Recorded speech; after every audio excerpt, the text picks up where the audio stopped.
When I say ritualistic killing, what comes to mind, Stacey? Satanism, standing at the top of a mountain with burning bushes and things like that. Am I right? That was last weekend for me. I was standing by a burning bush doing a little ritualistic exercise. I don't know. I've always been fascinated by people, and not saying murder ritualistic. I've been fascinated by what people think they're going to get out of some sort of ritualistic act. I when it comes to some sort of belief system, not just your ritual is getting up every morning and making coffee, but more so, I'm going to do this because it's going to make the gods or God or whatever look good upon me. And especially when it's something horrible, like the allegations that we have in the Delphi murder case of their murders being a ritualistic act. Ritualistic killings and sacrifices, blood offerings, that kind of thing has been around for many centuries. The Mayans, I mean, if you go visit Mexico, there's all sorts of altars and things like that you can see. And it's been part of human history for a long time. But as we've evolved, and not saying that they weren't an evolved people, but we are a different civilization now. We don't typically do this. It's not something that is acceptable anymore. You hear of it in history, but when do you hear of, and they did this ritual, and then suddenly they had all these powers they wanted? Never. Yeah, it never turned out that way. It never turns out that way. And it's amazing how long people just kept doing it with this belief that, yeah, I'll be the one. I'm going to be the one that's going to get all the goods from God because I killed this person or that person. But isn't that why we buy lottery tickets? We think we might become the one. There you actually have some odds. There is a chance that those numbers could happen. The odds of a Norse god, Odin, looking down favorably upon you because you knocked off two teenage girls on a railroad track. I'm sorry, you're just psychotic if that's what you think. If in fact that's what's going on. There is a new defense out there right now that's being discussed in terms of the Delphi murders and the accusations that have been surrounding Richard Allen, who's accused of being the killer. And I got the whole document here. One of our guests who's closely tied got me the actual copy of it. It is sealed, but it was not sealed for about 2 hours online. So many people got their hands on this before the judge said that needs to be sealed.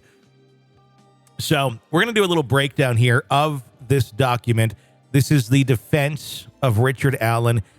And I'm going to say some of this does sound pretty crazy because we're talking about ritualistic beliefs. The scary thing is a lot of the claims in here actually do check out. Oh, boy. And a lot of things were overlooked or not looked at all or ignored or pushed to the side or covered up. I don't know, that really don't necessarily point towards Richard Allen in any way, shape, or form. Oh, boy. Let's just go through it before I just start spouting things off and going through it twice. In a recent development surrounding the Delphi murders, the memorandum filed with the Carroll County Circuit Court has shed light on potential links between the crime and followers of the pagan Norse religion, Odinism. The document that was filed in court recently suggested that members of Odinism, a religion hijacked by white nationalists, may have been involved in the ritualistic killings of Abigail Williams and Liberty German. And I want to note to you that I sent you a re-description of this episode, and I took the title name out of it just so you, when this is published, it's not there. Some key complaints in the document: Odinist signatures at the crime scene. The memorandum claims that symbols in the form of runes associated with Odinism were found at the crime scene. These runes were allegedly formed with sticks, fashioned with tree branches, and painted using the blood of one of the victims, Liberty German. The other connection, and we're just going to use initials here, we're not going to say any names, we're just going to say BH, an Odinite from Logansport, is highlighted in this document due to his son's previous relationship with one of the victims, Abigail Williams. Abigail Williams and the son of an Odinist, BH, as we're calling him, were kind of a couple. They were dating, quote unquote, as much as you're dating at that age. I was going to say, we're talking about some very young kids here. I'm saying it's a kids dating, quote unquote. They're friends. Disturbing images on BH's social media, some mimicking the crime scene, were posted. They were discovered by a concerned citizen in Georgia. Despite these findings, the Unified Command, a group overseeing the investigation, quickly cleared him as a suspect. And I'm going to send you another description of this because I'm realizing as I'm going through this, there's some parts that I want to redact in terms of names. So that's kind of a big one right there. This person did have a lot of interesting connections there, more so than just I went for a walk that day and I voluntarily am telling you that I was in that area, as the suspect, Richard Allen, did. When everybody said, they were asked who was there, he raised his hand and said he was there. If you killed somebody, do you think you're going to raise your hand and say you were there? I wouldn't think so. Yeah. Unless, what I keep going back to is, didn't Richard Allen confess to this crime to his wife?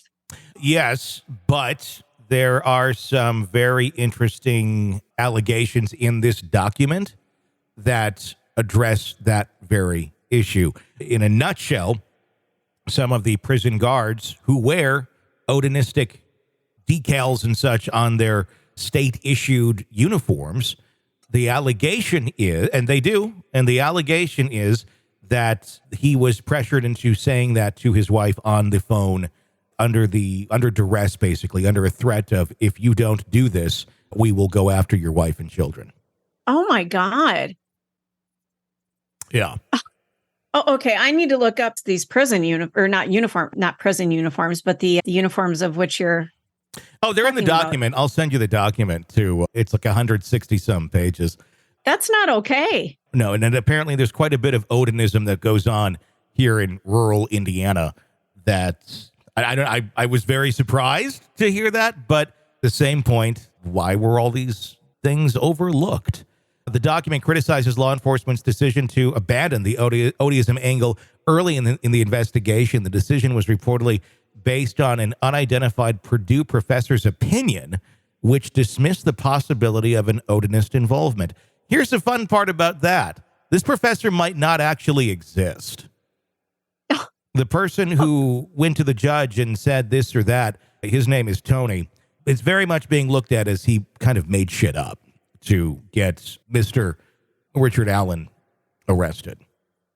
Trying to follow some lead. Richard Allen might just be the fall guy here. Yeah, it kind of looks like that. I don't know. I've been following this case from a distance. I'm just starting to really dive into this, but a lot of the evidence does not point to the guy. The one thing that they have is a single bullet that was found in the hiking area and where the bodies were found. An unspent bullet, meaning it was never shot out of a gun, and the girls weren't shot. They weren't? They were not shot. So the question is, where did what does the bullet have to do with anything here? Other than maybe he was hiking that day and maybe he had one that fell out of his pocket? I don't know. It's one damning piece of evidence that very much links him to this crime, but that's about it. The Odinist... How were the girls killed? I believe stabbed and strangulation. Wow. See, I had in my head that they were shot. They were not shot. Wow. Yeah. Wow. And the memorandum alleges that the prosecution withheld crucial evidence, including a letter containing information that could prove the innocence of Richard Allen. The letter sent by the Rushville Assistant Police Chief the former Rushville Assistant Police Chief Todd Click, expressed concerns about the direction of the investigation and the evidence against Allen. That was expressed very early on. It seems that there was a vigorous rush to try and put somebody on this after 5 years of the case being cold, and they finally went with Richard Allen. I don't know if they just spun a wheel and said, let's go with him, but there's not a lot that connects him truly to this. And if this bombshell of a document of these allegations are true, this is one hell of a crazy case. Richard Allen has no connections to Odinism or any pagan cult. Furthermore, no forensic evidence such as DNA or electronic data links Allen to the crime scene. All the stuff that you kind of need. Yeah. Odinist and Westville Correctional Facility. The memorandum suggests that members of the Odinist cult are employed as corrections officials at Westville Correctional Facility, where Richard Allen is allegedly being threatened and mentally abused. Here's another weird thing about this whole case, and I think this is honestly connecting some dots as to why Richard Allen is in a maximum security prison. Keep in mind, he's not guilty yet. Innocent until proven guilty. You don't typically put those being tried for a crime into a maximum security prison. They're in jail. Two different places, two very different environments. The argument that was made to put him there was he's at risk if he was at the jail. We can't protect him adequately. Why not? Why can't you? I mean, it seems Brian Koberger's in a jail. It seems all these other very high-profile cases are in the local jail. Maybe you should figure that out, because it really kind of violates his rights to have been thrown into a prison setting, far more dangerous. And it's interesting the amount of correctional facility officers there that are Odinists that, if true, could have possibly pressured him into making that admission to his wife. Out of nowhere, by the way. Just out of nowhere that came. Something stinks about this case. Going into this, I didn't realize what pieces were missing. And I do want to say, as somebody who's worked around animals, I know so many dogs named Odin. That, I mean, Odinist, I believe it revolves around like Viking and Nordic culture. That's kind of how people got back into this, is because of television and shows. The thought is that white nationalists have kind of hijacked this religion because they thought it looked cool.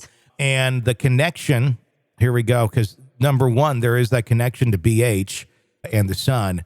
The belief is, and the accusations in this document are that someone was not happy that one of these girls, the mother, was dating outside of her race, and that may have been some sort of connection to it.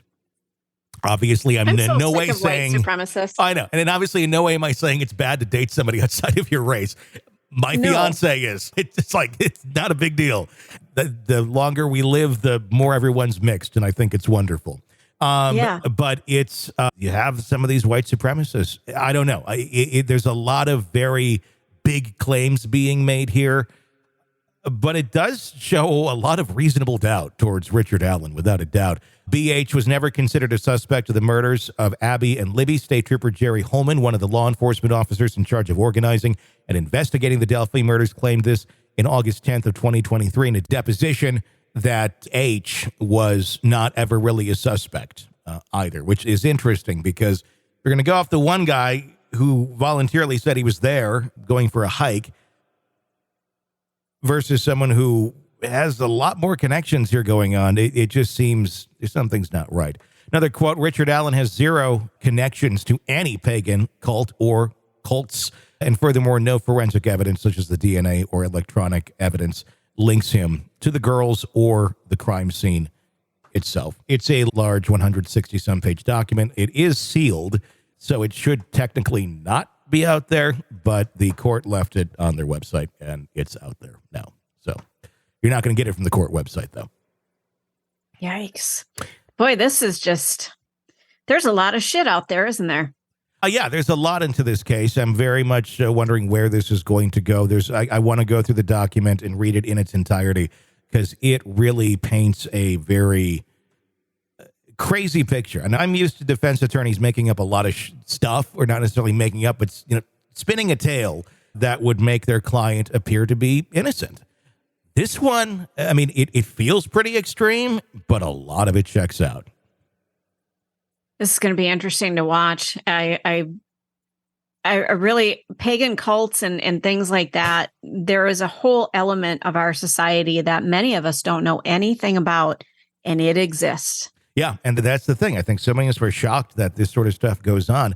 Not necessarily human sacrifice, but the beliefs and the following and some rituals and stuff, it does take place out there. We'll keep watching this throughout the week, including today. If you're on the feed and you're listening to this in the morning, some great conversations here today with Bob Motta today and tomorrow, and I think Wednesday too. Talk also with several others about this case. Siobhan Scott, psychotherapist and author. We also dive into this quite a bit this week. So there's also a separate spin-off podcast where we're just going to put our interviews and content about the Delphi murders there.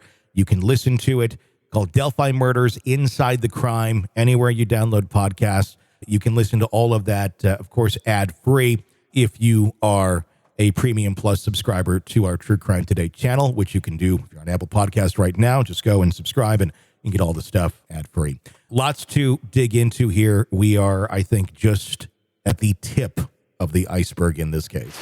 You're locked into the Hidden Killers podcast. Want more? Start binging on all of our true crime podcasts right now through Apple Podcasts and get an ad-free experience when you sign up to be a True Crime Today Premium Plus member exclusively on Apple Podcasts. More of the Hidden Killers podcast dropping soon. Press subscribe now.